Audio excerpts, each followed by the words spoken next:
സാധാരണയായി നഴ്സസ് എഴുതുന്നത് IELTS, OET, PT ഈ മൂന്നെണ്ണത്തിൽ ഏതെങ്കിലും ഒരു സ്കോറാണ് എല്ലാവരും പ്രിഫർ ചെയ്യുക. അപ്പം നമുക്ക് OET ആണ് എടുക്കണമെങ്കിൽ റൈറ്റിങ്ങിന് C+ഉം ബാക്കി 3 മൊഡ്യൂൾസിന് B വേണം.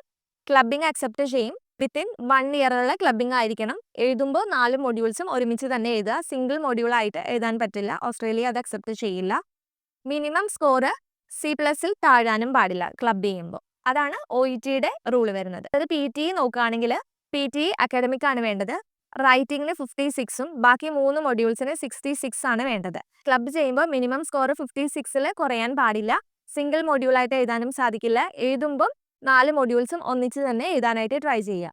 IELTS അറ്റൻഡ് ചെയ്യുകയാണെങ്കിൽ റൈറ്റിങ്ങിന് 6.5, ബാക്കി 3 മൊഡ്യൂൾസിന് 7 ആണ് വേണ്ടത്. ക്ലബ് ചെയ്യുമ്പോൾ 4 മൊഡ്യൂൾസും ഒന്നിച്ച് അറ്റൻഡ് ചെയ്യുക. മിനിമം സ്കോർ 6.5ൽ കുറയാനായിട്ട് പാടില്ല. 1 ഇയർ ക്ലബിംഗ് ആണ് ഇതിൻ്റെയും അക്സെപ്റ്റ് ചെയ്യുന്നത്. IELTSൻ്റെത് അക്കാഡമിക് തന്നെയാണ് വേണ്ടത്.